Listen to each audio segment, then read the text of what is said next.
வாழ்றதுக்கு கொஞ்சம் முன்னெச்சரிக்கையா இருக்கணும்ங்க. மெச்சி கொஞ்சம் இங்க வா. இந்த டப்பா யாரோடது? இதுக்குள்ள என்ன இருக்கு? அது அவசரமா தேவைப்படும் போது பயன்படுத்துறதுக்கு. அதுக்குள்ள என்ன இருக்கு? ஏதாவது இயற்கை சீற்றம் வரும்போது நமக்கு சாப்பாடு கிடைக்காம போறதுக்கு வாய்ப்பு இருக்கு. இதுல டார்ச், சமையல் பொருட்கள்லாம் இருக்கு. முக்கியமான டப்பாவா இருந்தா எதுக்கு இப்படி வச்சிருக்க? பத்திரமா வைக்கலாம்ல. டார்ச் லைட் இருக்கு, மொபைல் ரேடியோ இருக்கு, குடிக்க தண்ணி இருக்கு. அடடா, இதுக்குள்ள எக்ஸ்பயர் ஆன பொருட்களும் நிறைய வச்சிருக்கியே.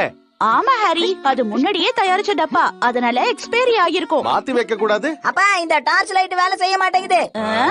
ஆனா அதுக்குள்ள தானே பேட்டரி போட்டு வச்சிருந்தேன். பேட்டரிய உள்ளே வச்சதாலதான் லீக் ஆயிருக்கு. இனிமே இதை யூஸ் பண்ணவே முடியாது.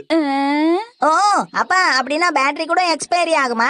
என்ன மிச்சி இது? உள்ள கேண்டில் வச்சிருக்கேன், ஆனா அதை பத்த வைக்க ஒரு மேட்ச் பாக்ஸ் கூட இல்ல. இப்ப இதை எப்படி பத்த வைக்கிறது சொல்லு? கேக்குறாருல.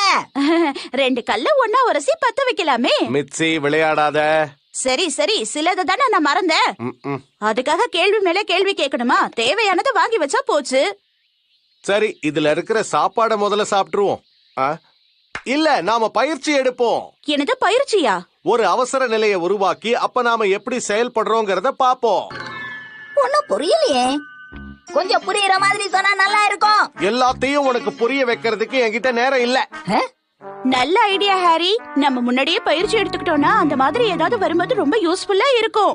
ஏன்னா எப்ப வேணாலும் எது வேணாலும் நடக்கலாம். ஆமா, சரியா சொன்ன. நொஹாரா குடும்பத்தை சேர்ந்தவங்க எல்லாரும் ஒரே இடத்துல வந்து நில்லுங்க, சீக்கிரம். நான் வந்துட்டேன். இப்போ அவசர நிலையில என்ன பயிற்சி எடுக்கணும்னு நாம பார்க்க போறோம். வாட்டர் டப்ல எப்பவும் தண்ணி இருக்கிறது நல்லது. இந்த மாதிரி அவசர நிலையில. சரி சரி சரி, இப்ப சாப்பாட்டுக்கு என்ன பண்ணுவோம்? கேஸ நம்ம யூஸ் பண்ண கூடாதுல்ல? கேஸ உபயோகிக்க கூடாதா? எல்லாரும் தாழ்வான பகுதியை நோக்கி. சந்தோஷம் தானே ஹிமாவாரி? டீ பேக்கால வீட்ல ஒரே